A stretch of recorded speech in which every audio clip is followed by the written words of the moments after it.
Okay, hello everybody. Welcome to this first spring seminar of the Erasmus Goes Digital series. I would like to welcome you all. You are coming from various sources, but it is with great pleasure that I welcome you to this seminar. It is organized by the EWP Plus Consortium, which will be responsible in the coming 2 years for the technical maintenance and improvement of most of the ESCI building blocks under the supervision of the European Commission. We have great colleagues here from EUF, GÉANT, Ghent University, and the Commission, of course, and they will showcase what is going to change and what is important for you to take home as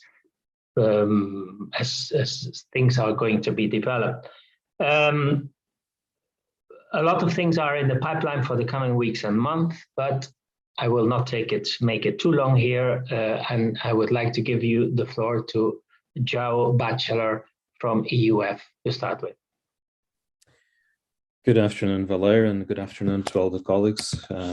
Always a pleasure to see so many colleagues joining, and thank you very much for taking your time. Today is a slightly strange day for us.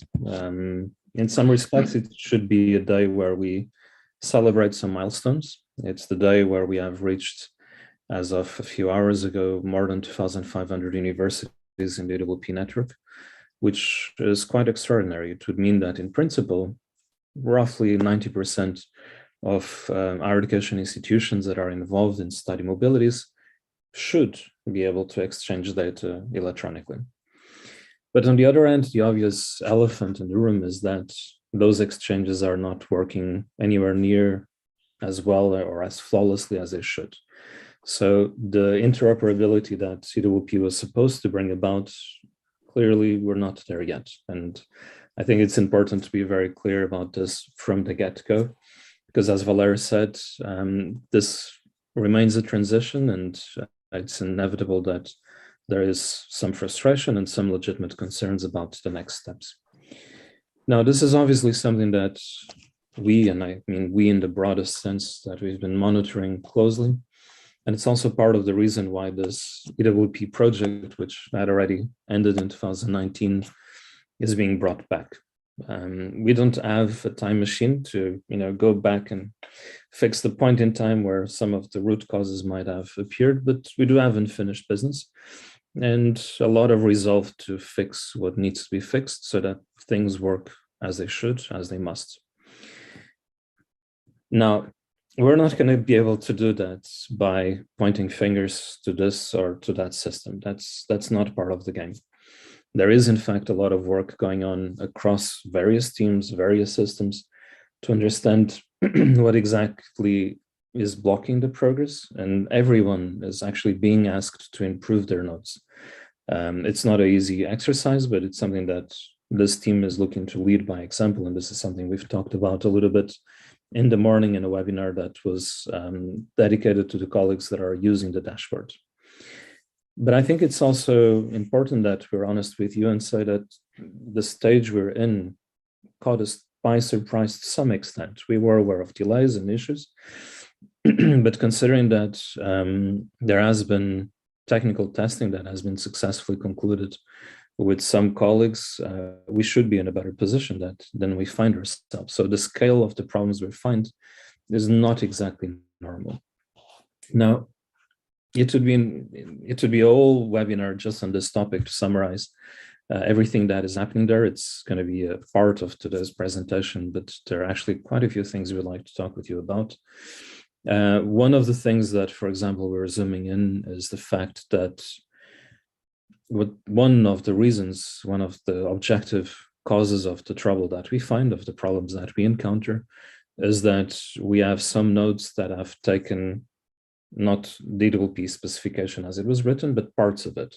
So, okay, we're going to implement this, but maybe that comes a little bit later. And this is one of the things that it's difficult for end users to understand where the problems lie, but it's really creating some bottlenecks. I think a good example of this is a question that some of you will be familiar with, which is whether if interinstitutional agreement can have one or several cooperation conditions. For EWP, it's obvious that if the outcome of the digitalization of Erasmus was that we're going to end up, instead of with 500 or 1,000 agreements, with 3, 5, or 7,000 agreements, that would defeat the purpose of what we're doing.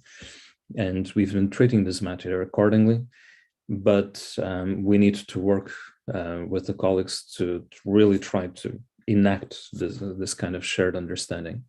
There is no mandate to force an entity which is not willing to implement things in a specific manner, other than complying with the common language that we've written for these processes. And this is also why we're happy, and it's important that you join us, because this is a power that oftentimes falls with the clients if something does not work as it should, to raise the issue, even if we understand this is not ideal in terms of getting quick solutions. Now, one of the other issues that stems from this discussion, and that is being discussed very intensively, is whether the time, as I would say, unfortunately, it's not ideal, but it might be necessary to evolve from a trust-based network to a more regulated space. And depending on the outcomes of this discussion, this is something that we might return back to you with future updates, not quite today. Today, we will touch upon a few other issues. We're going to touch upon this towards the end of the webinar, and we'll be opening as well for questions to try to have a bit of clarity about the issues, the solutions, and the steps that need to be taken. But we have more good news than just the fact that we've reached a very nice, at least on paper, milestone.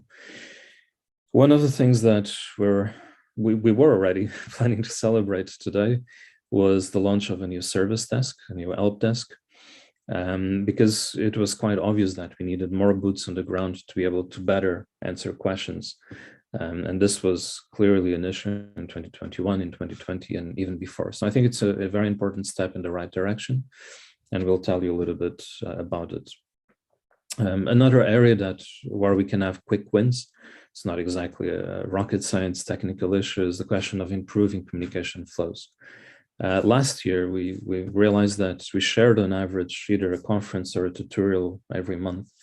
And together, this garnered more than 30,000 views, which is not an insignificant number. But at the same time, the nature of the process is such that we are aware that colleagues might feel that more information is needed, better information is needed. And we also think that it can be done better. It can be done to higher standards. And so this webinar is also the start of a new series of events and trainings that will be extended throughout 2022. Some of you will be joining us on a YouTube channel, which has been set up exclusively for questions about the European Student Card Initiative. So neither me nor my colleagues are exactly born YouTubers. So this is not about click and subscribe, but please stay tuned so that we do as much as we can to get information to your fingertips. And lastly, I have, I guess, both the pleasure and the responsibility to tell you a little bit about another area that we're looking to improve, which is not directly related to the technical infrastructure, which is the question of the governance. And as I've said in the morning, I understand this might not be the most exciting topic in the face of the problems that we're currently faced, but if I can ask for a few minutes of your patience, I think it's important that we talk a little bit about what steps are being taken to make sure that the process continues to be driven by the international officers, by the national agencies, and other vital stakeholders. So this is the moment where I try to share my screen with you. I hope I'm not the first participant in the webinar to run into technical issues. And I hope that if my colleagues are not complaining, that you can indeed see my screen. So this is about the governance of EWP, as I mentioned. And let me start to what worked until now. Some of you will know there have been several projects, whether it was EWP, My Academic ID, the SSI, or others. And projects function within a certain logic and with certain constraints. They are projects. So very often what you find is that it's the project steering committee that is tasked with taking the decisions that pertain to the management of the project. I know I'm using that word a lot. Now, because these projects are I think, very good examples of projects that have a systemic impact, there was already a very deliberate effort to consult with international officers, with NAs, with commercial providers, and with various other stakeholders, but we remained somewhat limited. Now, where we want to go from here is to take a big step forward and switch to what we call a multi-stakeholder approach, to really improve the ownership of the project by the end users, to also strengthen the transparency, and to really, particularly in a time of difficult times like this one, to make sure that what we're working on is aligned to the maximum possible extent with your needs, with the needs of the community, of the European end users. And hopefully this will be an approach that will serve us well for the coming 4 years, which is the scope that is being planned for the current work. Now, in practice, what this means is not terribly complicated, to be honest with you. So it's about identifying, recognizing, working with, and nurturing what are the structures that we need to receive feedback from, and that should help us really steer things in the right direction. Obviously, I imagine many of the participants today are international officers, and if there is a group that I should start with, I believe this is the one. International officers are very much the main actors in the process.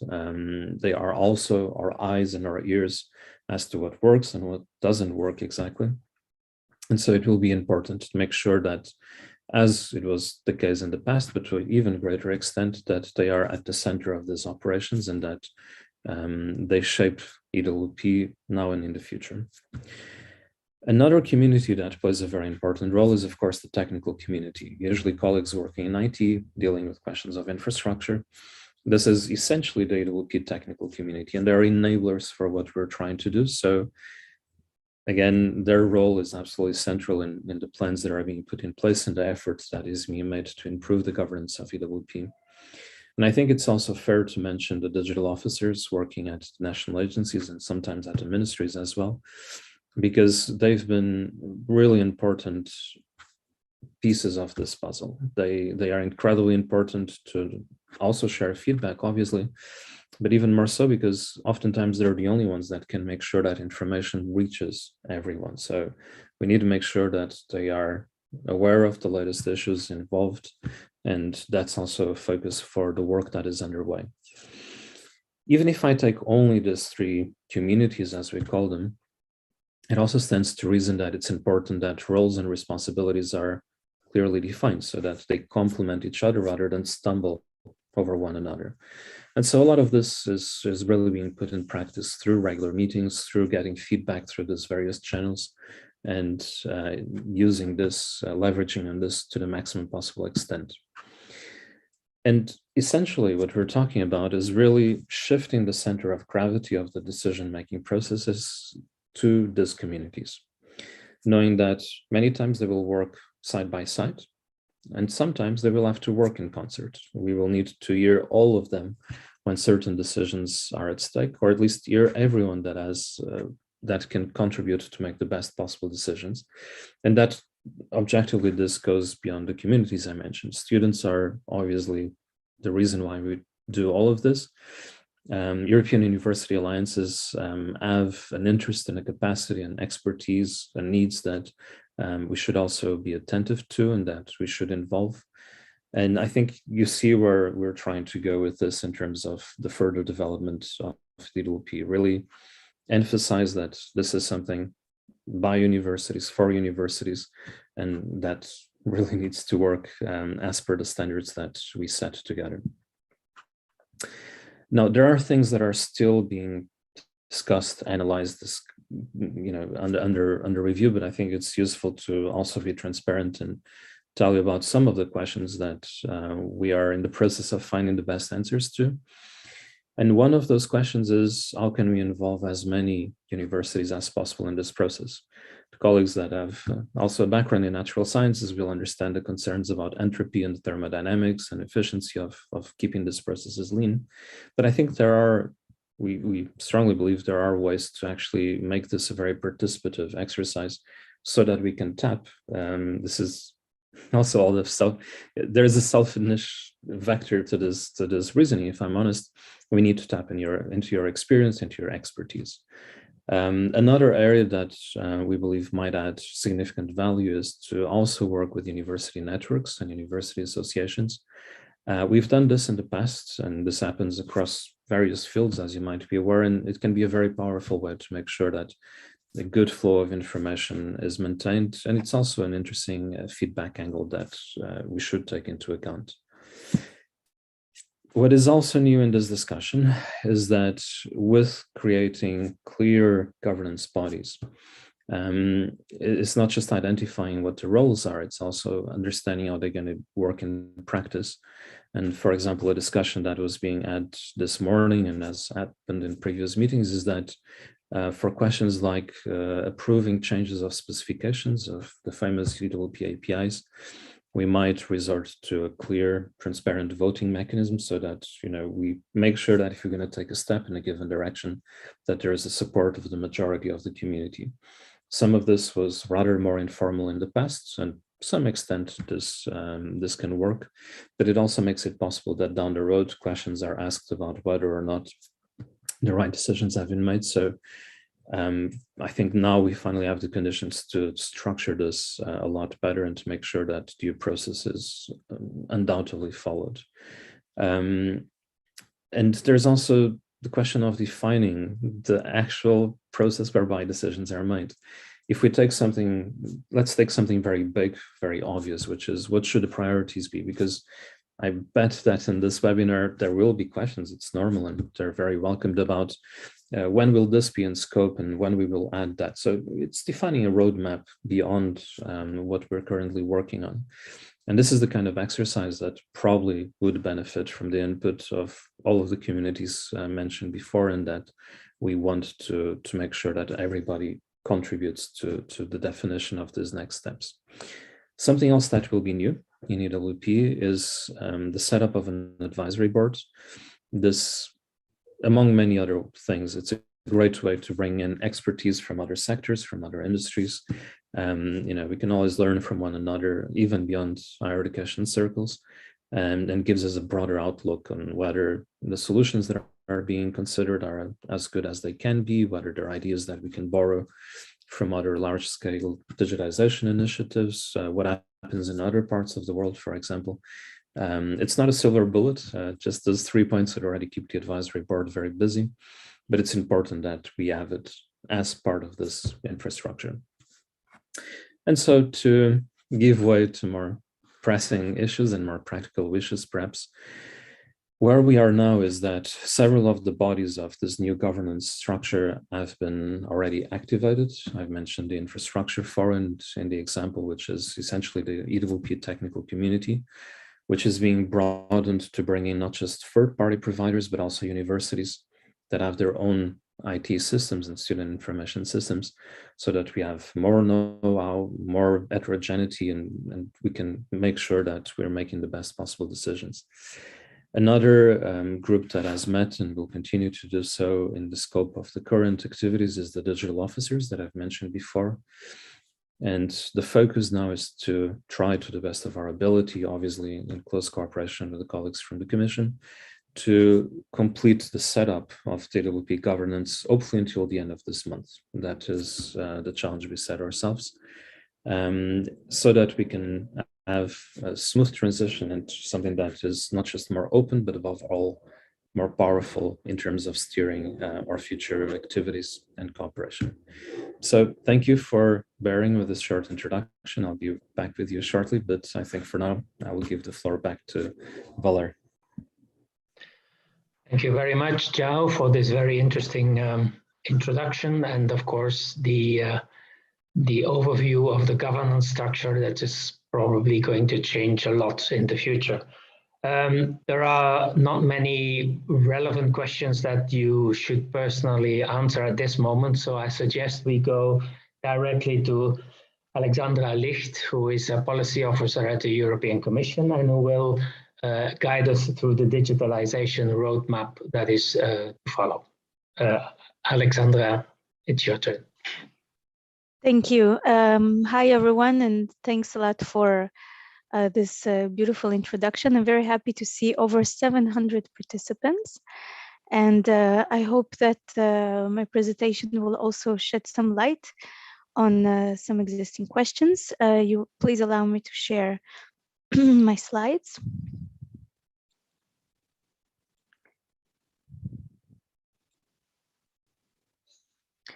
And I think you should be able to see everything well, unless my colleagues will say so. Okay. So I will provide the policy overview and context within the European Student Card Initiative, a very important initiative by the Commission. So as you might know, you might heard, in January, we have published the European Strategy for Universities, basically detailing how to support and enable higher education institutions across Europe. And there were some very important elements in the strategy. So a common European shared vision to support all types of higher education institutions to adapt changing conditions across all their missions, which of course will necessitate the priority areas for transformation based on clear objectives and concrete actions at EU level to enable and support the sector, which of course will result in synergies and actions and national reforms. Now going more closely to our topic today. So within the strategy, we have 4 flagship initiatives. And these flagship initiatives are these concrete actions on how we can promote, how we can to achieve better results in European higher education sector. So the first is to expand to 60 European universities with more than 500 universities by mid-2024. With, of course, a much higher Erasmus Plus budget, to work towards a legal status for alliances, to have more alliances, of course, to examine options and necessary steps towards a joint European degree, and there is already a pilot in place. And more relevant to our topic today, to scale up the European Student Card Initiative, which EWP Plus is a part of. To scale up the European Student Card Initiative by starting deploying a unique European student identifier to all mobile students in 2022 and to all students in universities in Europe by mid-2024, which means that the identifier will be available. So all students who want to use it will be able to use it. So what does it mean and why is it important to present here? Because that sends actually just to amplify that there is a very strong message, political message and political support to this initiative. And of course, the initiative includes the European Student Identifier, but also there is a section there referring to the fact that universities need to have the tools and need to have the infrastructure to exchange, also to facilitate ways of exchange of information. And this is how we arrive also to EWP. Now, how do we get there? There are several work streams under the European Student Card Initiative, as I mentioned. So to connect all universities in all Erasmus Plus countries via the digital network, and this is the Erasmus Without Paper network. To offer software for institutions without student information system. So here we encounter the dashboard to offer student-facing infrastructure. So not only for institutions to manage the mobility, but also for students to access information and services through the Erasmus Plus app. To issue an identifier that will be able to identify students across IT systems. Here we see the European Student Identifier, the ESCI. And lastly, to ensure students can confirm their status abroad with a European student card that will also allow services on and off campus related to their mobility or in general to their studies. So various elements that together constitutes the European Student Card Initiative. Now, in order to achieve these very ambitious targets and very ambitious goals, and in order to succeed in this project, we have put in place a tender and where we provide not negligible funding in order to move the whole process forward. So from January 22 to December 24, tenders for implementing digitalization of Erasmus Plus. So there is also From this political recognition, there is also an investment of funds, not negligible funds. In part one, we look at part one of the tender, we look at Erasmus without paper and the Erasmus Plus app, where the goal, where we focus on improving and maintaining infrastructure in and around EWP. And here, very relevant to this webinar, interoperability improvement, also dashboard improvement, as it's also part of the interoperability, further digitalization of mobility administration. So for now, as you know, we're looking at LAs and IAAs, but there will be other processes that will be digitalized. And of course, incorporating the Erasmus Plus app after June 22, because now we have a current contract with the app, and improve support services to HEIs and students. And this is also, amplifying what my colleagues mentioned, this is also where the help desk is put in place and guidance and so on. And now the second part is the European Student Card, with the goal of deploying a European Student Card, a physical card across EU, where in this physical card, there will be incorporation of European identity into existing cards. So not issuing any new additional cards, but putting a hologram and a QR.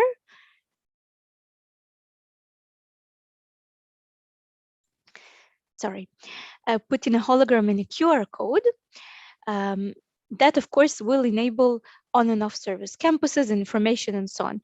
And also the idea here in this part is to enable e-card interoperability between the virtual card, as in the app, between the virtual card and the Erasmus Plus app. And as I mentioned, the idea of the European Student Card is to offer on and off services of campus. And of course, it will be accompanied by a lot of communication towards students and also guidance for institutions, materials, and so on. Okay. Now, mobility roadmap. Now let's look at one of the most discussed topics recently among IROs and also in the various communities.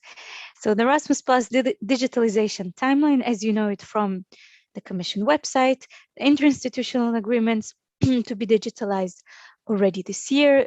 So the same for learning agreements for studies, transcript of record in 23, application and nomination in 23, and of course, further timeline to be defined. But what I think is most important in the slide is the section here, under the condition that the systems are fit for purpose. So this timeline is excellent, and we of course are already moving in a train. The train of digitalization is moving forward. So many institutions are connected, many institutions are exchanging, but we also need to consider the fact that some institutions are still not there.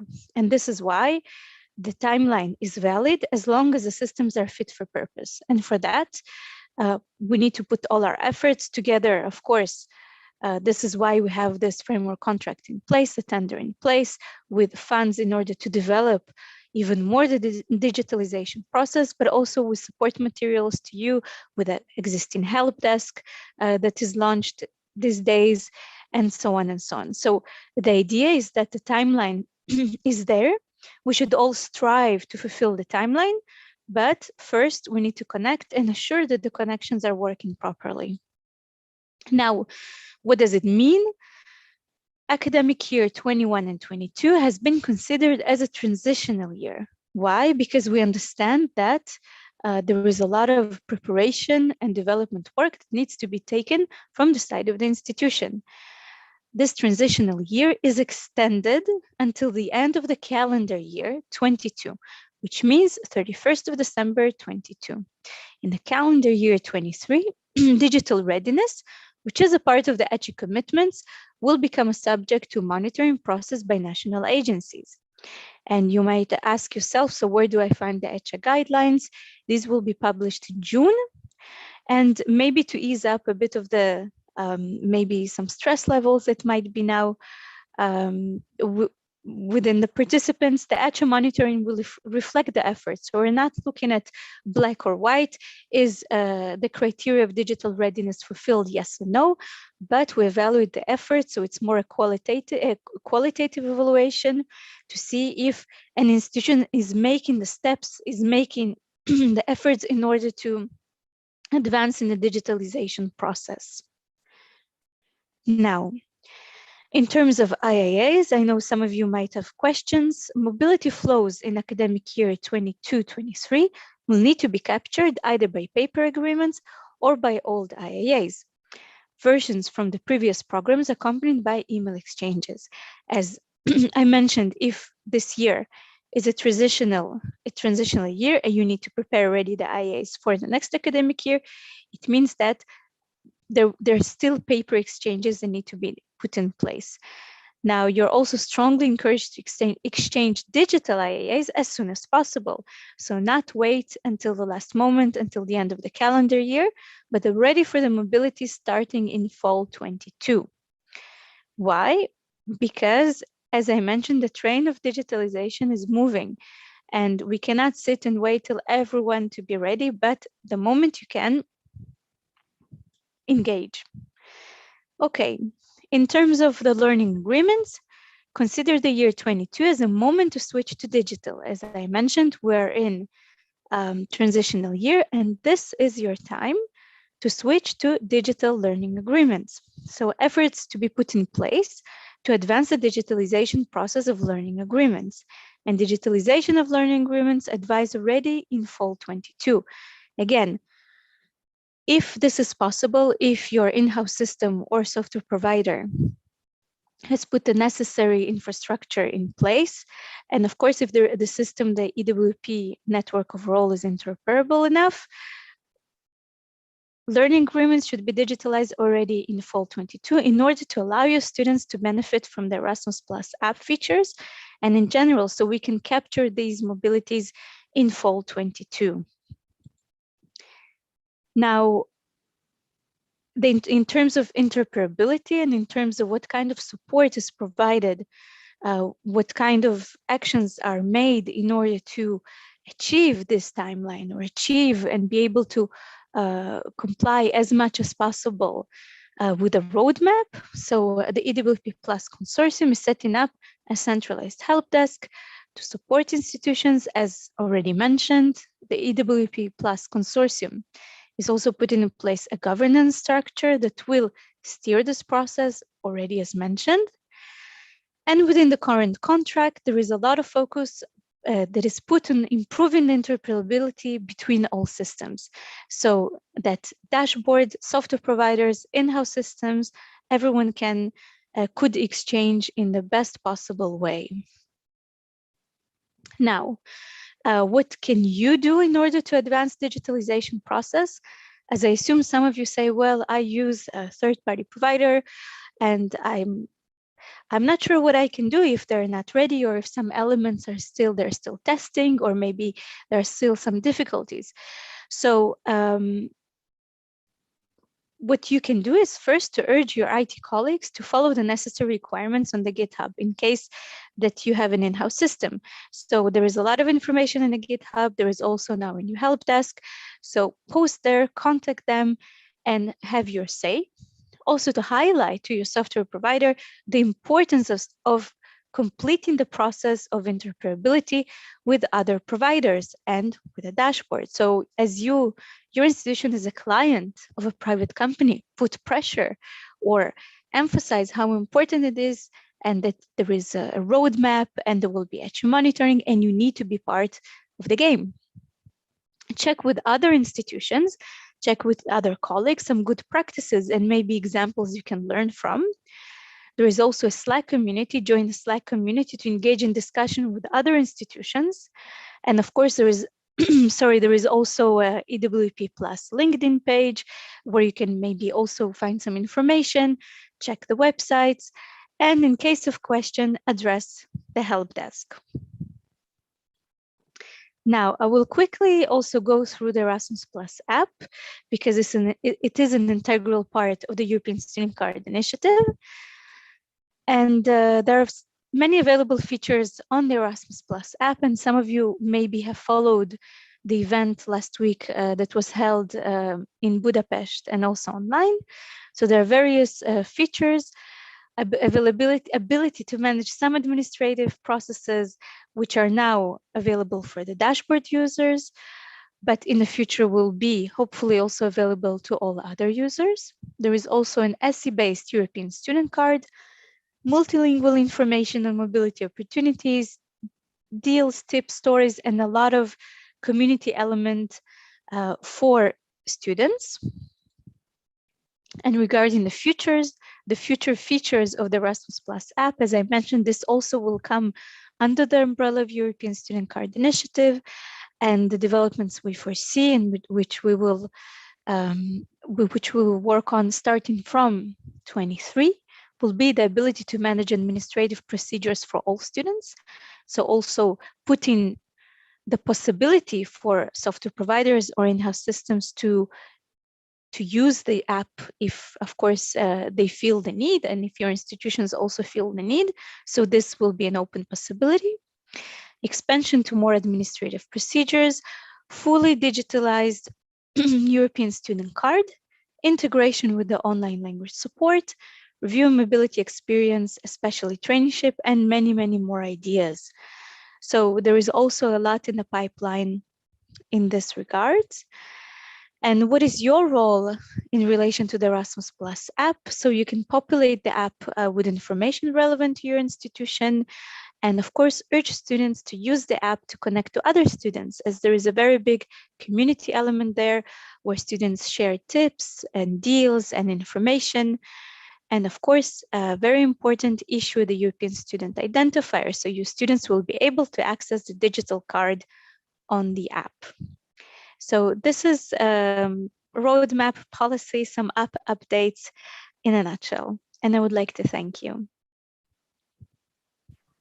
Thank you, Alexandra, for this very interesting overview of what is about to come. There are many questions coming in at the moment. Of course, we will not be able to answer them all, but I would like to ask you one. Something that comes back many times is there any possibility that, for example, interinstitutional agreements, the timeline could be changed if too many universities are not able to apply everything? And a bit related to that, we know that there are many new things in the pipeline, for example, the nominations, transcript of records, but also the beneficiary module and the OLS. Will they be affected by possible delays in what's going on now within its interinstitutional agreements?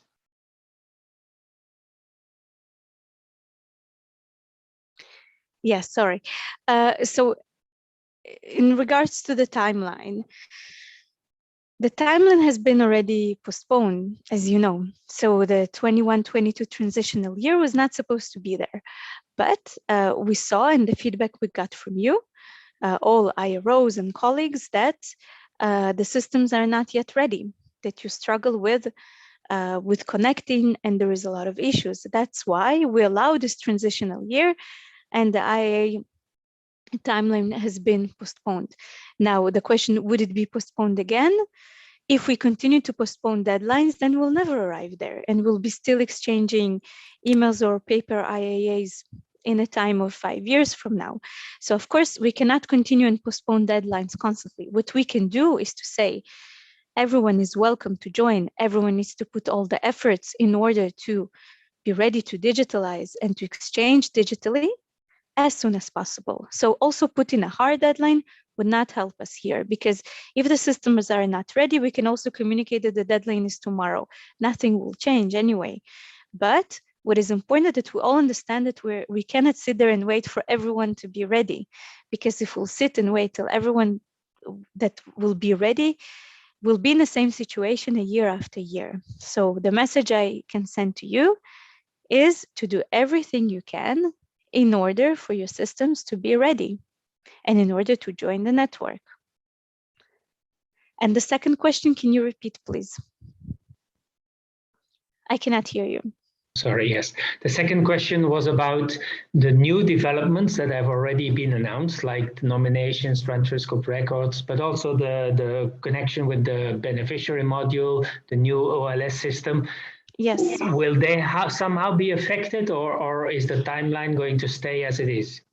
As mentioned, thank you. As mentioned, the condition of the timeline is the system is fit for purpose. So the tentative timeline is the one that I have announced, but of course, we need to assure that there is a readiness from your side, there is a readiness from the system side, that everyone can communicate the data. So of course, we would not jump in to develop new features when current features might be dashing behind.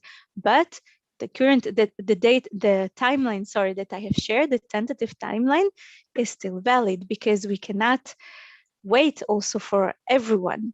What we can do is to make sure that at the moment we join. And as I mentioned, for the ECHA monitoring, the institution needs to show that they're putting all the efforts in order to connect, in order to digitalize. And if the institution shows the effort, then of course it will be monitored accordingly. So it's not a black and white situation. Okay, thank you very much for this very important clarification. I think time is going on relentlessly, so I'm afraid we won't have more time for you to answer questions, but of course we will spend some more time at the end of the webinar with certain questions. So that gives me the opportunity to announce the next speaker, who is Christos Kanellopoulus. From GÉANT, and he's going to tell you everything about the European Student Identifier and how it fits in the story that we are telling you today. Christos, you have the floor. Thank you, Valère. Let me try to share my screen.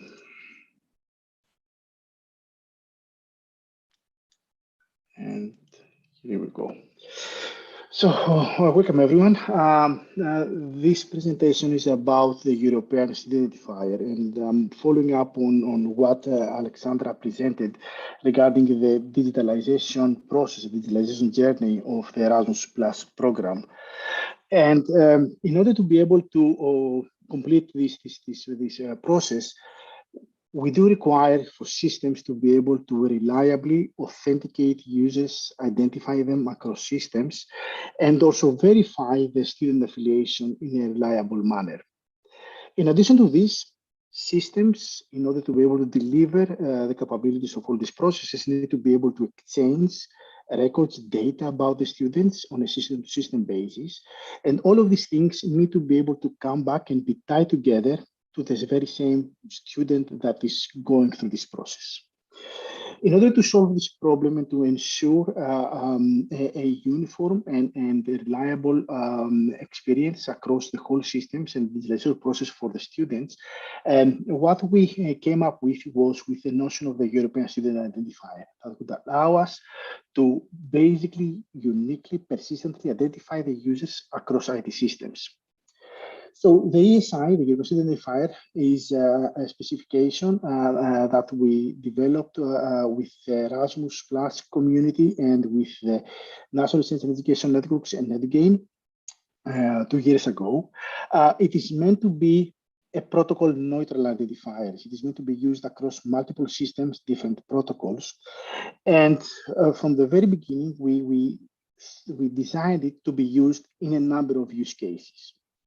So along with the European identifier itself, we have also a process of how this student identifier could be assigned. It could be assigned to students, but also could be used by various services.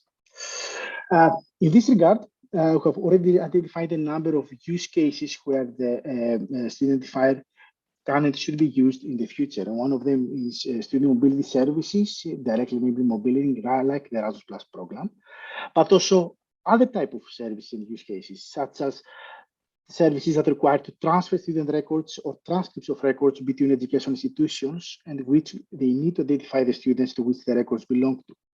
University alliances, where student records are shared across some or all of the universities of the Alliance, but also formal learning and teaching activities and or the administrative activities that are related to those in order to enable these capabilities. So we have a broader vision for the use of the ESCI that goes beyond mobility, but of course, today in this presentation, we will be focusing on the primary use case, which is really civil mobility in the Erasmus Plus program. So how does the ESCI look like? First of all, let me clarify that the ESCI, the European Student Identifier, is an identifier that is generated by the higher education institutions for their students. And it is not meant to be an identifier that the students themselves need to know directly or use themselves. It is really meant for a system-to-system identification of users. There are two main ingredients that are required in order to create the European Student Identifier. We need something that can identify the student within that institution, and this is the student number. And we need something that we can uniquely identify the higher education institution among all other higher education institutions. Putting these two elements together allows to create one identifier that then can be used by multiple systems and identify the user uniquely and reliably. How this looks? Basically, we're using the homogenization value for the higher education institution, which is typically the top level domain, DNS domain of that institution to identify the institution itself, and the student number that the students are typically using within the institution, concatenated together and creating what we call the European identifier. So as you can see here, there are three elements to this. One is the namespace, we call it, for the European identifier. This is the first red part, which denotes to systems that this string is a European identifier. Then the second organization, which identifies uniquely the institution which issued this identifier, and the code, which is really the student number of the user within that institution. So already a large number of institutions are issuing this identifier, and this is an example of how this could look like on the wire when it is being transmitted across systems. Having said this, we already know that there are a number of cases where student numbers are provided by national authorities. This is the case in Croatia, in France, for example. So we don't have anymore a student number that is only unique within an institution, but we have a student number that is actually provided at the national level. This is why when we designed the ESCI, we also took into account this possibility. And for these cases, like I said, Croatia and France, where effectively student numbers are nationwide, the student identifier takes a different form, where we have, again, a string denoting that this is a European student identifier, then followed by the counter code in ISO format, and then the student number of the user as before. And here you can see an example of how this student number could look for a country, in this case, Croatia, for a given user. So how the change of the student identifier works. First of all, let me clarify again that the student doesn't need to know the ESCI itself, or everything that the user needs to know, the student needs to know is the student number. And basically, the common scenario is that the higher education institution, as I mentioned, issues the European student identifier to the students that are going to mobility. And then that number is transported via the student authentication mechanism with the single sign-on service from the institution to the student service platform that institution is using. This can be an in-house solution. This can be a solution provided by a third-party commercial provider. This can be the dashboard. In all cases, the mechanism is the same. Although I have to say, in some cases, the transportation of ESI from the institution to the student service platform may happen by other means if they're not using authentication. So we know cases where there is integration between a commercial platform where basically are not using single sign-on in order to authenticate users and transport this information. This is also valid. From there on, the systems that support the mobility process of the sending institution are transporting the ESI via the EWP APIs to the systems of the receiving institution. And again, the systems can be either in-house service platform or third-party providers. It is the same. The whole point, though, is that the identifier is issued by the sending university, and this is the one used throughout the mobility process. Student service platform that would like to use the same authentication mechanism to authenticate, identify users, and also get the university identifier as throughout this process can have a look at the document that we have prepared, where basically we are providing the requirements for service providers to be able to get the university identifier through the academic federations. So where do we stand right now? As you can see, we are already 1 year in the use and deployment of the ESI across institutions. And the data until March 2022 shows that out of the a bit more than 2,000 institutions that we see from the My Academic point of view side, 956 are already issuing using the ESI. This is around 43% of all institutions that we see on the My Academic ID side. A couple of days ago, I got some news from our Spanish colleagues where basically they are almost ready to put in production an IDP of last resort for all Spanish institutions that cannot support federated access.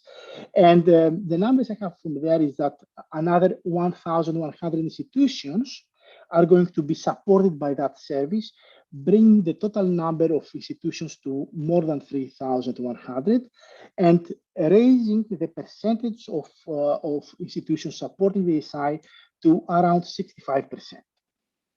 This is a huge achievement within the last year, but still we have quite a way to go until we have full coverage of institutions. So this is why you heard also from Alexandra, we're encouraging all institutions to try by the end of the year to implement and support the ESI on their systems and to be able to support the mobility processes by extending the ESI across systems.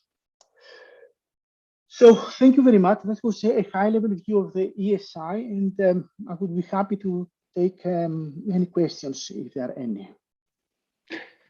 Okay, thank you very much for this very interesting overview. There are a number of students, of questions.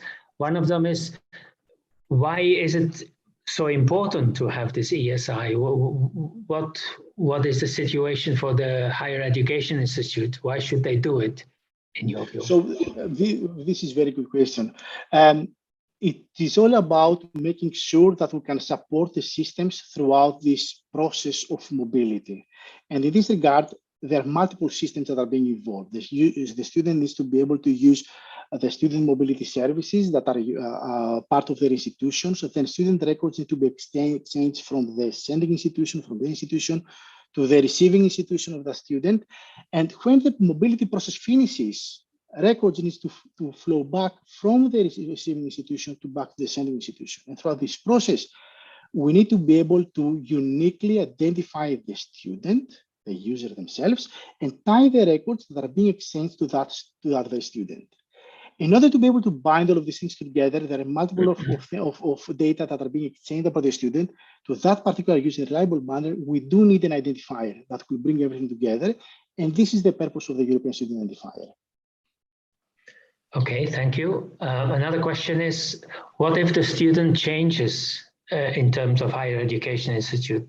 Should he change should the ESI also be changed, or what happens in that case?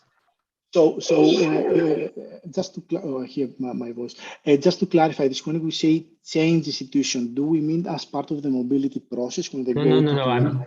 I think they mean going from one university to another. So the expectation is that the student will have multiple student identifiers throughout their lifetime, right? So the student identifier follows the student through their academic cycle within a given university. This is the current design of the university identifier, but there are already initiatives in various countries to create what we call EduIDs that will be lifelong identifiers that will follow the person, the citizen, throughout the lifespan or the lifespan across all the academic activities. We are at the very start of realizing all these initiatives. Our main focus right now has been the mobility process, and this is what we're talking right now. But the infrastructure we're putting in place will evolve and will be used for many other use cases in the future. So use cases like this will be happening and will be addressed very soon also. How long do higher education institutes have to keep the number, or is there a limit to the validity or whatever? This is a very good question also. The minimum requirement right now is really to have the number available throughout the mobility cycle of the student. That's the bare minimum, so that we can identify the student from the very beginning until the end of the process. Having said this, it is the benefit for most of the institutions to be able to have identifiers that they can be there for the students even after they graduate and identify them, because as I mentioned in one of my first slides, there are many use cases for reliably identifying students across systems that go beyond of the strict mobility process of Erasmus. Having said it, because here we do discuss though about the Erasmus mobility process, this is the very minimum requirements. Then it depends on you, on the higher education institutions, how far they're going to go and what other use cases they're going to enable on their systems. Okay, one last question perhaps, which is a bit more technical. One of the questions is that if people make an ESI and the host institution is not always able to take it over, to integrate it into their own systems, and a new one is, as it were, created. How should that be dealt with? Is that a use case that you know of? This is not a valid use case, because the whole purpose is that the university identifier should follow the student through the mobility process end to end. If the receiving institution issues a new student identifier, basically defeats the whole purpose of the student identifier itself, right? Okay, so that will be dealt with in other channels, I think. So thank you very much. I think we've come to the end of this part. Now we will be hearing from Paul Leys from the University of Ghent, and he is going to talk about how we can support users better in future. Paul, the floor is yours.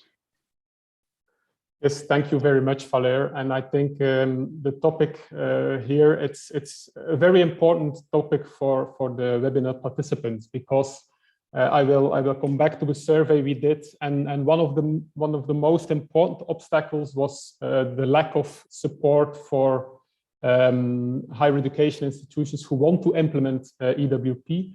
So I think this is a very important milestone, and it's my pleasure to introduce this milestone, even if it's not part of the activities that Ghent University is responsible for.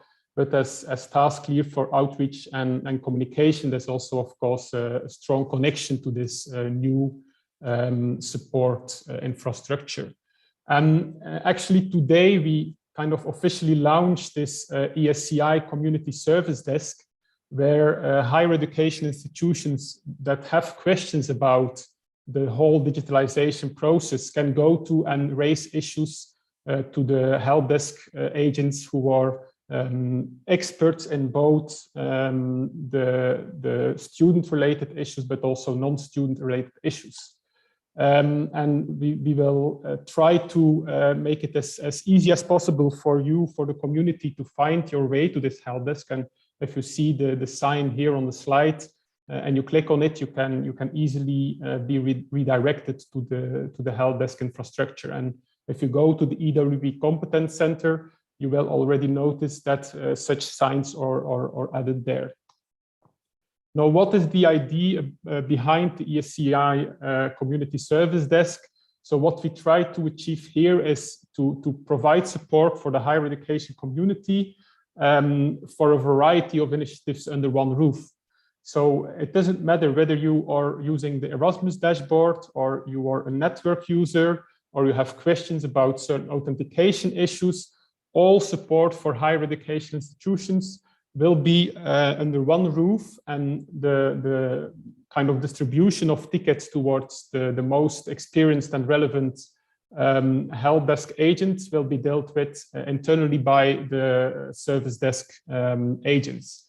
So I think it's a very important step towards a more and a better support of the whole community. And what is also present in this community, it's what we call the integration of different levels. And those who might be familiar with support services at their university, they might have heard about line 1, line 2, line 3, line 4 support. If not for you, actually, it doesn't matter. The most important message here is that all kind of issues can be raised towards this new help desk. And if it's something very technical, then the development teams will be involved in solving your issues. So it's very important to know that the first line of support will be directly handled, but teams with different expertise, with different knowledge about technicalities will be present in this ESCI community service desk.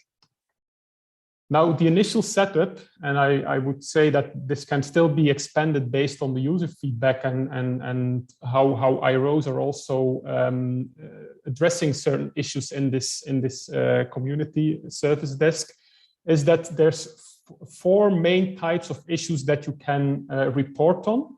It's technical problems, it's information or guidance, account problems, and suggestions for changes or improvements. Now, when we look at the technical problems, for example, teams who need to develop an in-house solution, they might have some specific questions about specifications or particular issues about their local implementation. They can report such issue in the help desk, and then it will be transferred to the teams who have the necessary knowledge to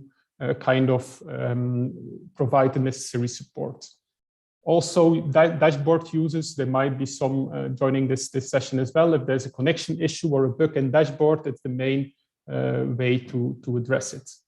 I don't think I need to have a lot of information about informational guidance, but also I think what is very important is suggestions for changes or improvements.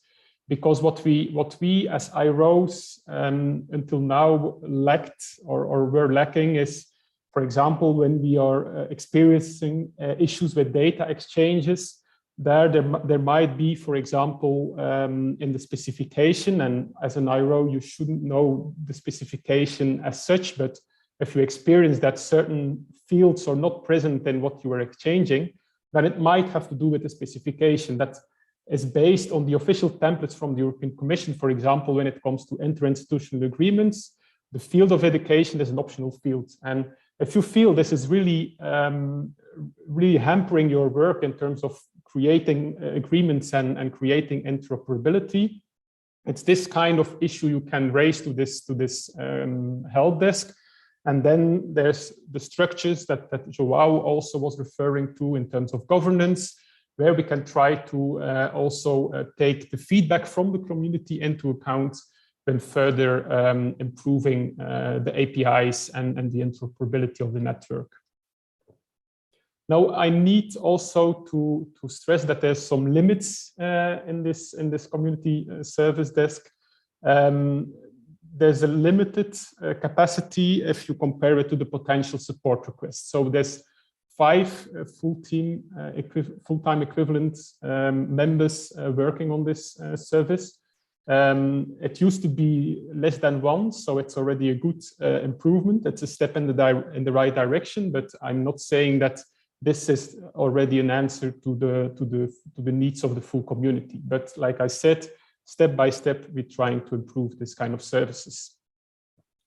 What is also very difficult for the EWP support desk or the ESCI community service desk is to address bugs in the local implementation. I think it goes without saying that whenever you have a bug in the system you are using, you should first address it to the own provider team. Of course, once you start experiencing interconnectivity issues, interoperability issues, and it's also some of the Q&As I saw in the chat, then it's difficult to know like who is responsible for such issues. Is it my provider? Is it on the other side? And Of course, probably most providers say like, yeah, our system is perfect. If you have an issue, it's probably the other side. So in that regard, I see in the future also a role to play for the ESCI community service desk, but it's something being built up and also discussed at the moment when we discuss, or Joao referred to it as well, to the interoperability issues.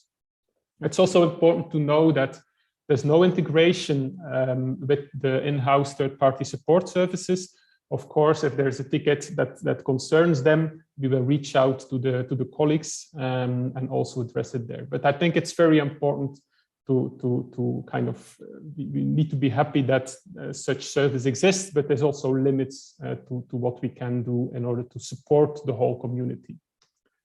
So today, I stress it once again, is a first step.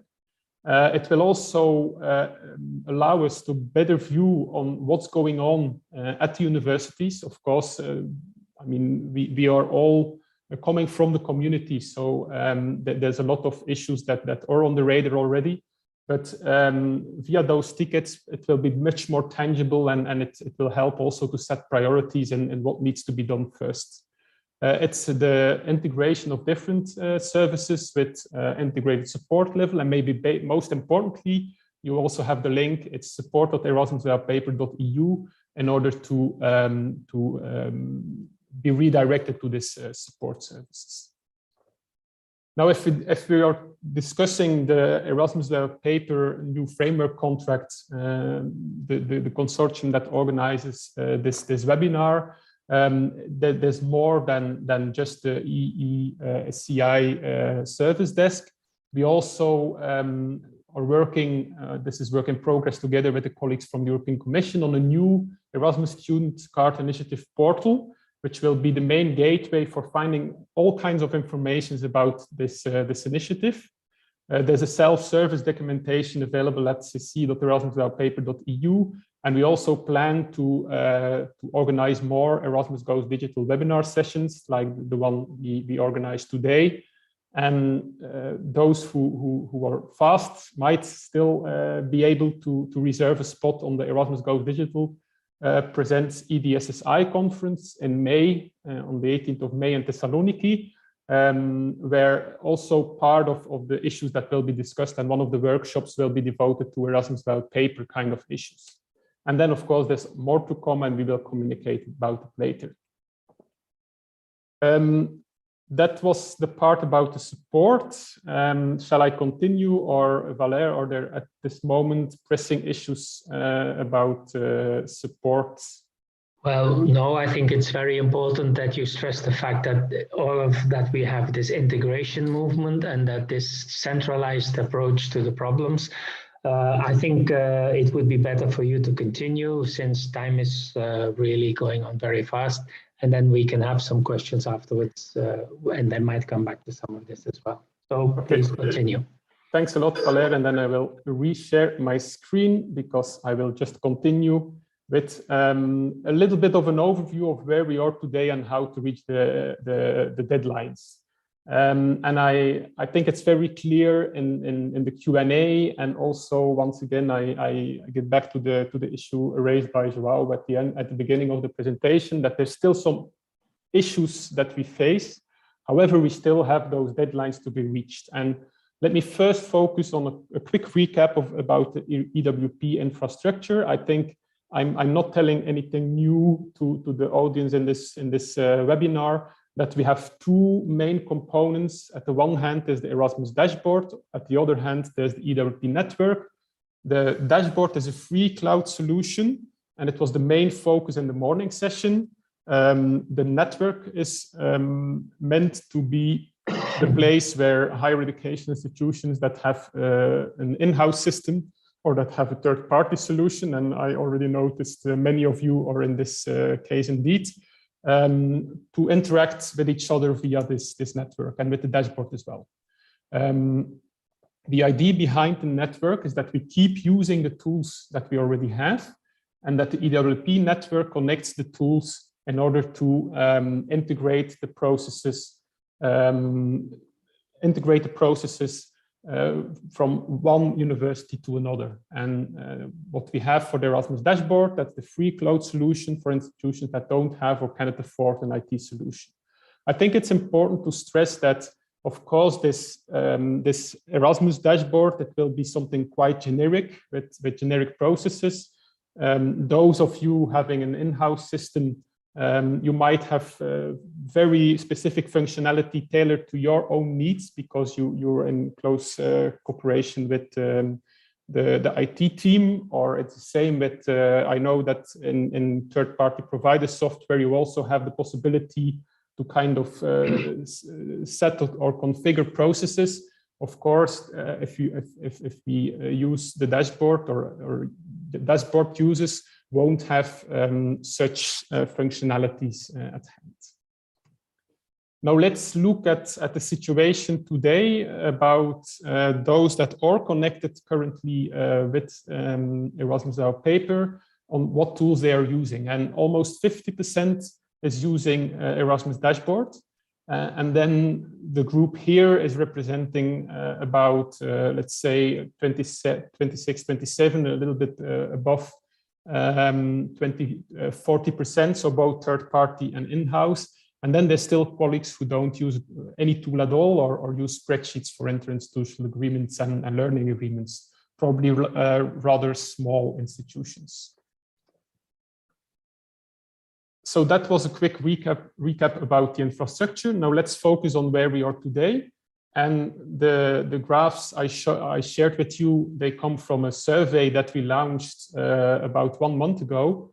And if you did not yet reply, I invite you to go to the cc.erasmus.paper.eu and go to the news section under resources in order to also share your view, because it's very important for the EWP consortium to see where we are today, but also that you can express your opinion on what priorities should be next. And of course, one of the important processes that was announced to become in production and ready in June 2021 are the interinstitutional agreements. Now, I think many of us, and for me, I work for Erasmus Without Paper project, but I'm also involved in the International Relations Office, where I work on a daily basis, I would say, with the colleagues dealing with the administration of the agreements. So all of us, I would say, started trying, but then very suddenly it didn't work out like we hoped it would. But there was also this issue of we need to secure the mobility spots. So I think from August, September, October, we were all overrun by emails. And a lot of work has been put there, a lot of efforts, and in a time where we were very uncertain whether this will be enough for our partner also to accept nominations. So there's a lot of insecurity, there's a lot of discomfort, I would say, and I share it with all of you. But that was a situation in autumn, I would say. As far as I can see, the number of emails has been less in the last couple of months, because I think many of us are focusing now on other activities. Of course, we need to nominate students, we need to take the next steps, but of course, those agreements not being signed are still something that we don't feel comfortable about. Now let's also share some insight on where you are currently in terms of the implementation of Erasmus Without Paper. Quite a lot of us are negotiating the content of the agreements not using EWP, and I will come back to that later. The negotiation process is also taking place via EWP, and I think that's very important that this is still the phase we're in. But also, and it's a little bit more of you who exchanged several interinstitutional agreements than those that at least shared or exchanged one. Now, this means that at least the process can work. we are very much aware that it doesn't work in each and every scenario, and that should be the focal point that also from the EWP perspective we need to find solutions for, and I will come back to that later as well. But I also would like to do a little bit of expectation management, because from feedback we receive from IROs, it seems that some of us thought that also EWP would replace the whole negotiation process that is now happening via email, where we get in touch with the partner and say, okay, for this agreement, we want to exchange so many students and all of that. I think email is still the right tool for getting to a point where we kind of agree about the specifics of the agreement. And then the next step is to kind of confirm what we did via email, via EWP. And the better this first step of the process works, then of course, given interoperability is up to standards, then it will become much easier for approving those agreements. Now, EWP, the interinstitutional agreement functionality, caters for easy updates on fact sheet information. And I think this is something that's often somewhat put aside and that's not a lot of focus on.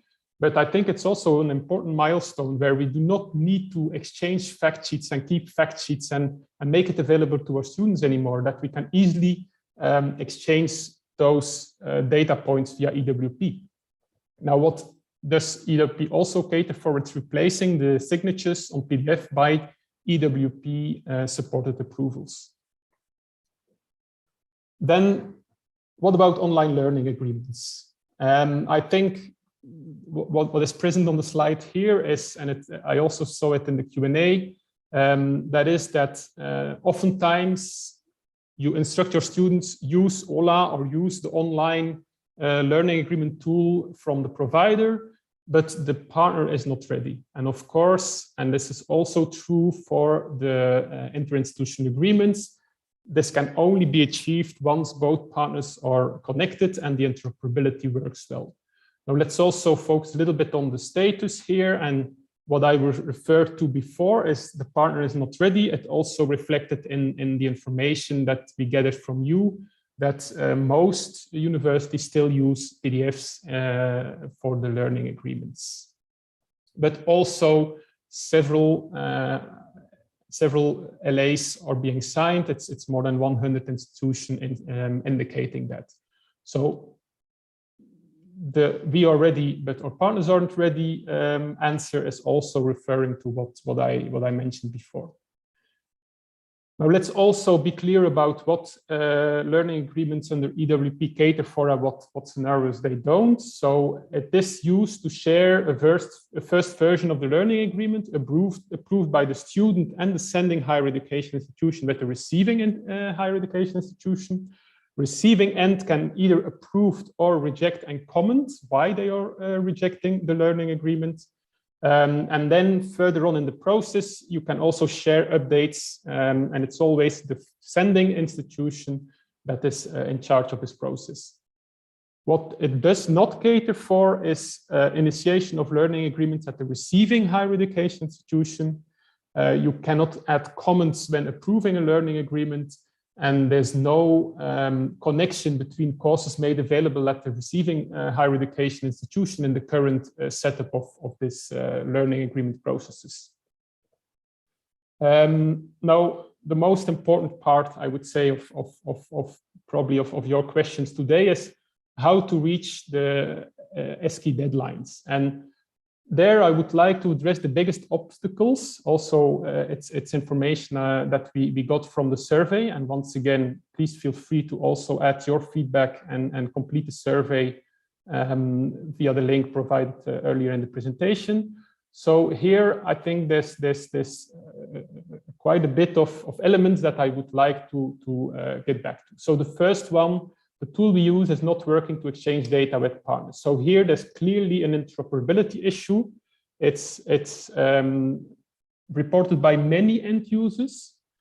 I would say, from the impression we have in terms of tickets, in terms of feedback from IROs, It's more related to interinstitutional agreements, while the learning agreements, there might be some issues, but it's less it's less pertinent, I would say. What we need now is a thorough analysis of the exact problems, and this analysis is underway, and we already identified issues on that front. As far as the dashboard is concerned, enhancements are in the pipeline, and we can do some things about the interoperability if the issue seems to be on the dashboard side. Of course, those colleagues in this call are dependent on third-party providers or in-house systems, and there it's very difficult from the perspective of the governance of EWP. To kind of support you and trying to get this working. EWP is an open network of trust where individual nodes are responsible for their implementation. And we indeed, when back in June, when we saw like the processes don't work as it should be, we very much focused on technical testing of interoperability. Now, where we are today, I think there's been slight improvements, but it's not yet where we would like to be by the end of the year. So there's definitely work to be done at this point, and we are as well discussing with the European Commission on what steps we can take. I will also come back to the infrastructure forum where we discuss issues with third-party providers. So I think it's important to know that this is a very, very high priority for Erasmus Paper Consortium, and that we are working on solutions that will, of course, make your life much easier. The lack of support from EWP, I think I tackled that one in the introduction or the first part of my presentation. Then there's also this issue that partners are not ready or delays in delivery of EWP functionalities. From the EWP part, we can support partners in getting ready. There's an infrastructure forum, I mentioned it before, where we meet with nodes who are in production, and it's part of the governance structure where issues are being discussed. It's also new from this EWP framework contract. But in general, I would say that partners not being ready, delay in delivery of functionalities, it's beyond control of the EWP. It's linked with the ESCI commitments and the roadmap and deadlines as well. There was also a point about lack of clarity on readiness of partners for EWP. What you see here is an extract from the EWP registry, and I'm well aware that this is quite technically oriented. However, it's a tool that can be used by IROs in order to find out whether Ghent University is supporting learning agreements or not. And we are one of those institutions causing problems for those who are ready, and I would like to apologize for that. In terms of learning agreements, we are not ready. The registry service, it's a bit complex. We are working on improvements in order to facilitate IROs to easily, more in a user-friendly way, consult such information. But for the time being, you might be able to find out a bit of information in the registry.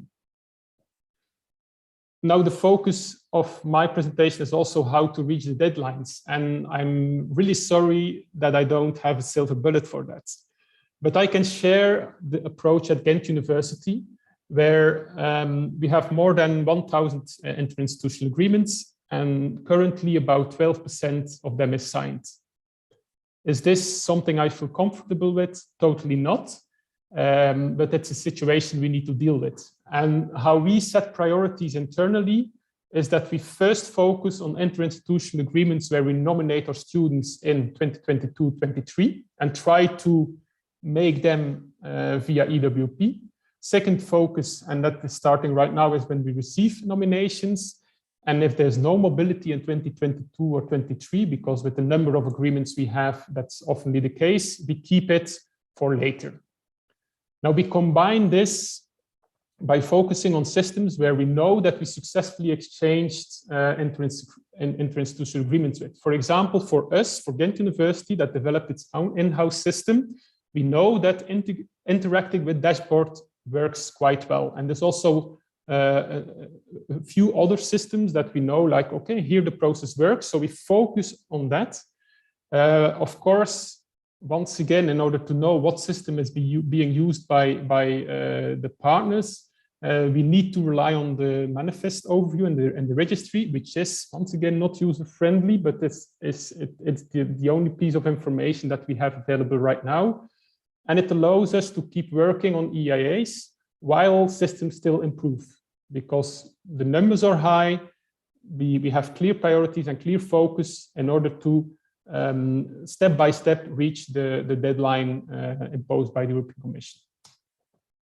Now, here I think there's a small mistake on the title of the slide. The learning agreement approach, I already mentioned that Ghent University is not yet ready in production with this part of the functionality, but we are planning to deploy it in June. And from June onwards, we will exchange learning agreements online if the partner is ready. In the transition period, we are using PDFs. And of course, the big question mark is, will we need to redo the PDFs by online learning agreements, which will depend on the rules set out by the European Commission that are still unclear to us as well.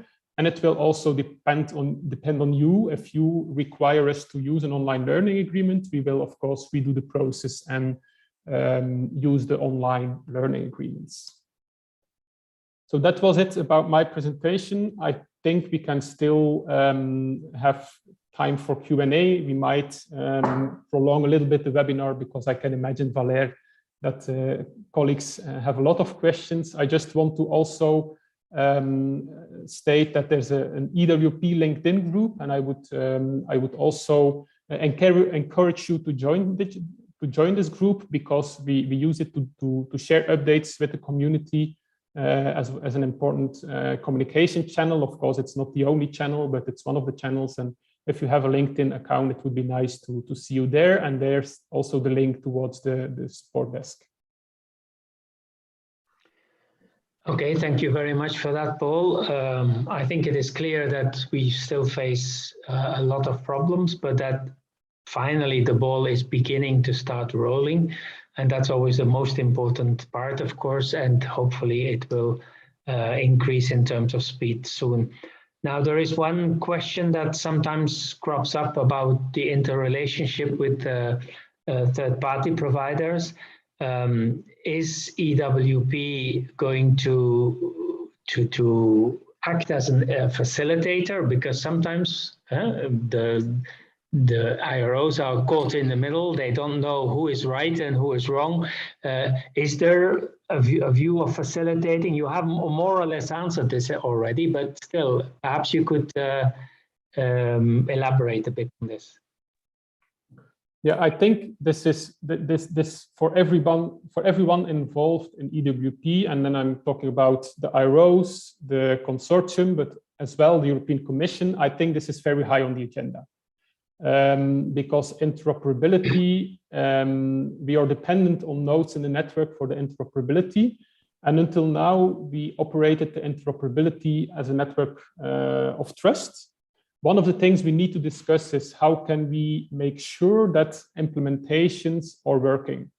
And there are some ideas that are being discussed even this week on how to improve on that front. That's one element. Another element is, and I think it's also very important, is this infrastructure forum, where as well changes that we might want to introduce in order to come towards a more or a better implementation of nodes in the network will be discussed with the providers, with the partners, and everybody involved. So I think this is the direction that we need to go to. Is this a fast process? Probably not. And once again, I would advise to focus on the nodes that work, because there is definitely nodes that work. For example, if you're using a system, of course, if your partner is using the same system, this should work. But that's the direction we are heading for. Okay. In general, could you say something about what is going on with third-party providers? Because there are so many indications about things going, for some going well, for others going badly. What is the situation, and what is the cooperation at this moment like? I think we are gathering more and more data points, as I would call it, as well, because of course dashboard users are also interacting with third-party providers.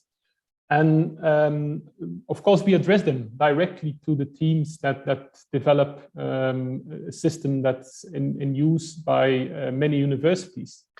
I think there's a dialogue, and EWP has a role to play. We don't have a strong mandate at the moment to address such issues. But I think it's a combination of clients, but also European Commission / EWP. We need to try to make sure that each and every node in the network is admitted to the network after some conformance validation, and is also present, or once it's present, that it keeps working. But it's not an easy question. It's not an easy issue. But I can only stress that it's very high on the priority list, and that we want to make improvements as soon as possible. Thank you.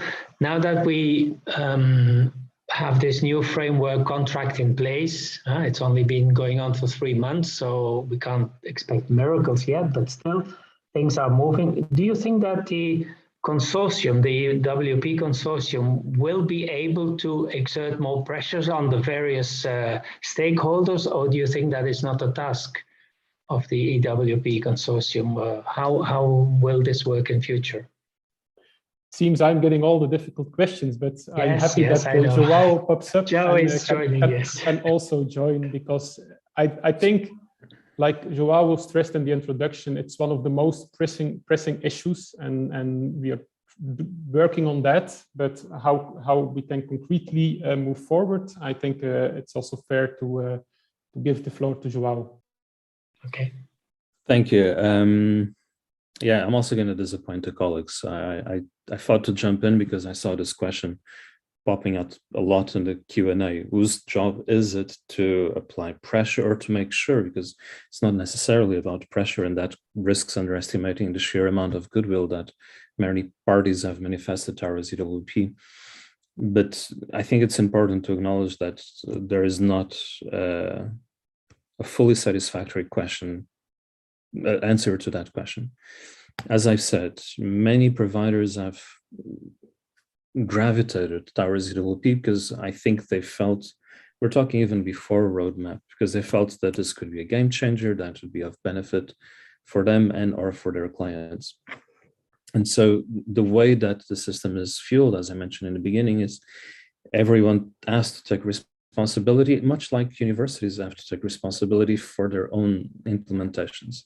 So the moment that we're in, I think it feeds as well with the question about what kind of work is being done with the providers, is one where we really need to discuss problems candidly. This has, of course, never stopped being the case. And we have to find pragmatic solutions, because the clock is ticking and everybody feels like they're wasting time.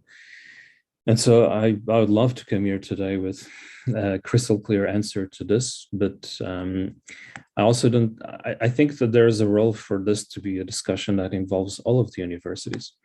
A private entity, when that's the case, because there are also public solutions like the ones that are provided by the EWP team, a private entity, like it or not, does tend to answer to its clients first and foremost. And I completely understand how it might feel like you're being asked to do something that is absolutely not your job, to go and assess questions. But I actually recall webinars about EWP several years back, when we were explaining that it's important that you understand what the capabilities of EWP are, so that if the implementation of the solution is compromised in some way, you can be in position from an information symmetry viewpoint to know what you can get out of it.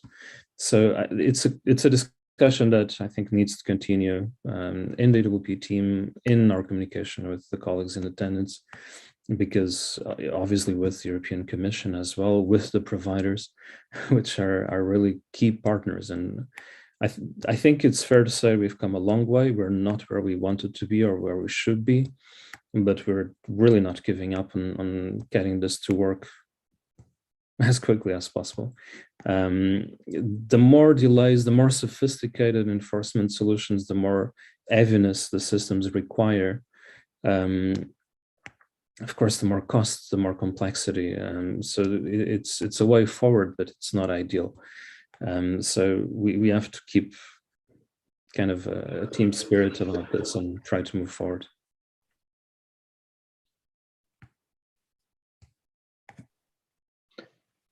Okay. Did you want to jump in on another of the questions that was raised while you were monitoring them? There is actually several questions, comments. It's, I think, almost a conversation, even if the Q&A is not ideal for, now we missed Paul. Well, I didn't mean to take your spot. He'll come back, he'll come back. Of course. No, there was a question from several colleagues about transfer of records, about the timeline, about what is required, and about the fact that their providers might, in some cases, at least, they're not necessarily where transfer of records are managed, kept, stored, and where eventually they'll be shared from. And there was a colleague, and I'm sorry I didn't write down the name, that mentioned, well, okay, that means we have to connect another system to EWP, and that takes time and costs.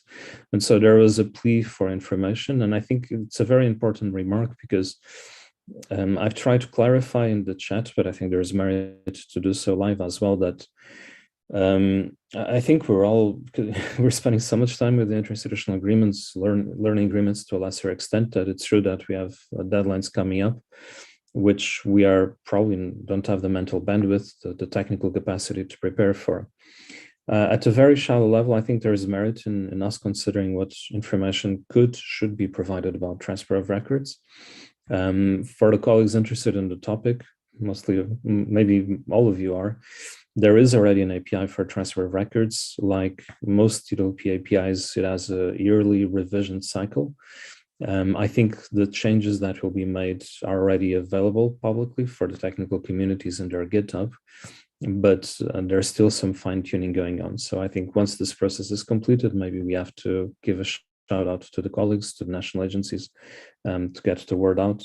But bear in mind that if your technical team or your provider has already some familiarity with these APIs, the changes are relatively slight. They are adjustments, they are iterations. So if you have an idea of a timeline, a plan to deploy the transfer of records API, these changes are, to the best of my understanding, very unlikely to disrupt this. This is really about, streamlining the implementation. So it's something that it's maybe also an idea for a future webinar that we might want to do on this topic. I don't want to blow the feedback out of proportion. There are some colleagues talking about it.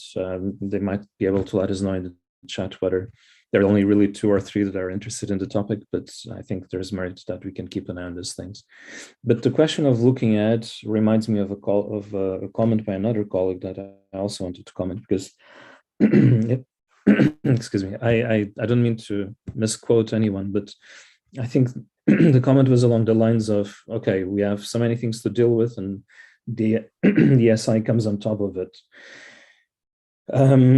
I wanted to stress something that the colleagues have already said, which is ESCI is actually a very important piece of this puzzle, and my voice is failing me. Excuse me. It's been a long day. So the ESCI is not,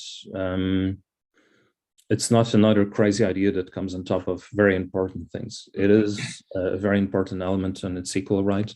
I enjoyed the conversation because I think there was a colleague that mentioned, why don't we talk about instead about the ability to not issue new identifiers to the exchange students that we host. And this is precisely the kind of stuff that my academic ID, that ESI was geared to make possible. It would be literally a change of paradigm for some colleagues' process or systems. So I just would, I understand where the colleagues come from when it feels like, okay, it's another thing to deal with. It's completely human, but it's not a minor thing. I think those that are more involved with the implementation of the systems will see the merit in having a strong and simple mechanism to kind of weave these processes together to make them more reliable as well, which is a big part of what we're talking about here. And I would add that for, I think, the vast majority of institutions, releasing the SI is actually a very low-hanging fruit in terms of the efforts that they're required. We are again, sorry, we are aware that there are some issues, or at least some questions about how you transmit that ESI to your provider. And normally your provider would be in position to inform how that implementation goes, but please feel free to also address the service desk with such issues if you would like to talk more about it. And that will also give us an indication of materials that you might need moving forward. I'm only scratching the surface. Back to you, Valère, and Paul, thank you for letting me jump in.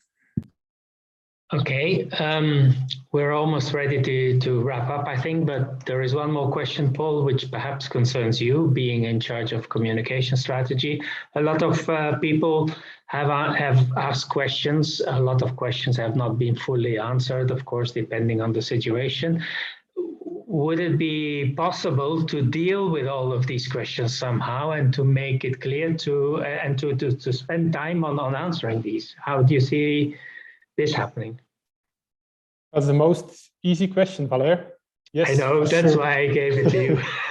So the webinar itself is streamed on YouTube, and the video will be made available. The presentations will be made available, and indeed we will analyze the questions and create some kind of Q&A with the answers, also on the Competence Center, where I think I shared the link in the beginning via chat. So people can go there and find Q&A. It might take a little while the coming days, but it's indeed our intention to continue providing answers on the large amount of questions that have been raised during the webinar. And will people be able to raise new questions as well? That probably will be part of the service desk procedures. So if there's issues to be flagged there, of course, this is the way to go. We will still organize new events. I think in autumn we plan to have a webinar about transcript of records indeed. So there's more to come, and keep an eye on LinkedIn, on the EWP Competence Center. We of course also communicate via the digital offices, and we'll try everything we can to reach out. And the fact that so many colleagues joined us today is, I think, a sign of that this is indeed, we can further work on the channels to reach out to universities. But it's one of the things that we are indeed working on. Okay, and perhaps a final question for Joao. A lot of people have heard about the governance for the first time today, and it's going to be probably a real game changer for everything we do. Some people have also asked, for example, I work with Move On. I would like to work to contact people who are using the same software and so on. Is anything provided to deal with these questions? Yes, thank you for that question, Valère. Actually, that's a very good thing. I was reading something in the chat precisely about it. I think that it's not something that we can confirm today because of what I explained at the beginning of the webinar. But for example, when I see colleagues trying to organize themselves to exchange information specific to their systems, it's maybe something that we can be of help in the future. And this can be about exchanging information, exchanging ideas, helping troubleshoot. I'm on record as saying that I'm strongly against the notion that users of systems have to do the testing themselves. I feel that's the responsibility of the operators of the systems, at least to bring it to the point where most critical issues are solved, but that's the reality of where we are today. And so it's something that it's part of the work we're doing at the Commission, and that maybe we will have some news to share in the near future. Don't want to mislead anyone in terms of expectations, understandably, trying to be transparent that it's an ongoing discussion, but if something positive comes out of it, we'd be keen to share it with the colleagues and to leverage on it for the purposes that you've mentioned. Okay, any final comment from you or Paul to end this seminar or webinar?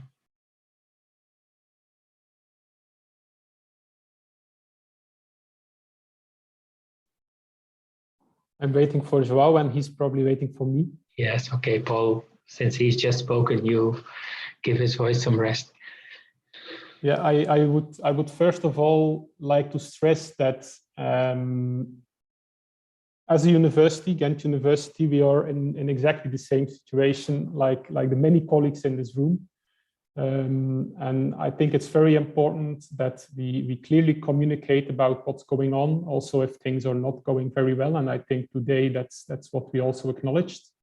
But it's important for universities and when planning new developments or planning certain processes that at least they have the most recent information, and that's certainly something we would like to keep doing the coming months. The road is not as we expected it to be at a certain point, maybe. But of course, this kind of transitions where about 5,000 universities need to interact with each other. We never thought it would be an easy process, but we are very much convinced about the added value of it by the end, not in this transition period.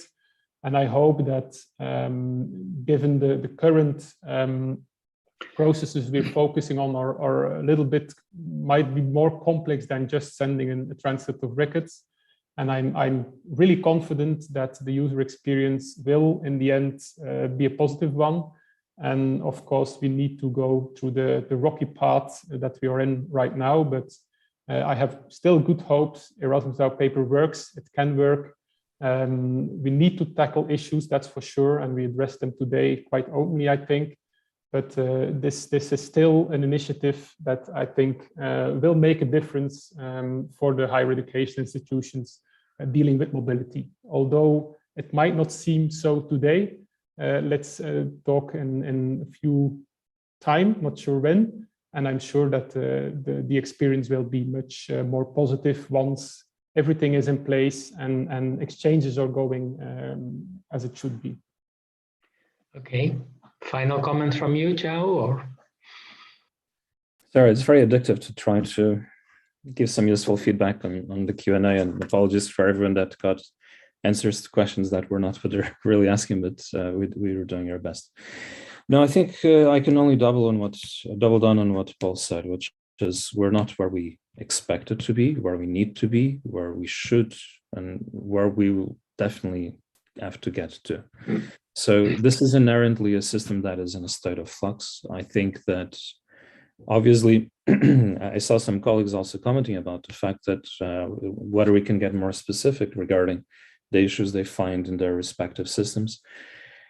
A bit complicated to have that discussion at a very general level, but as I've said, it's something that as part of the governance, we'll be looking for solutions for. I essentially wanted to thank the feedback, because while there are many questions that we are not in position to answer, whether because they have to do with the regulatory aspects of the Erasmus and decisions that are to be taken by other parties than EWP+, I think we have a clear mission ahead of us, which is to really fix this, get this to work, because many of us were excited about the idea of having a more efficient way to process and handle mobilities.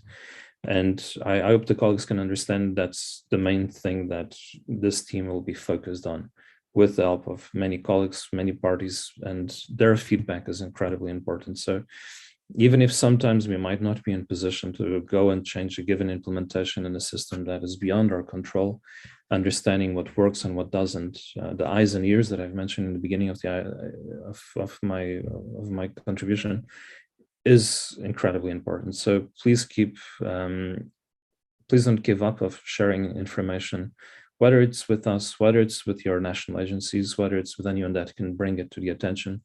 And I hope that we can leverage on this kind of collective intelligence to get us where we need to be. So here's to what we hope will be a very affirmative and productive rest of 2022 to get things back on track.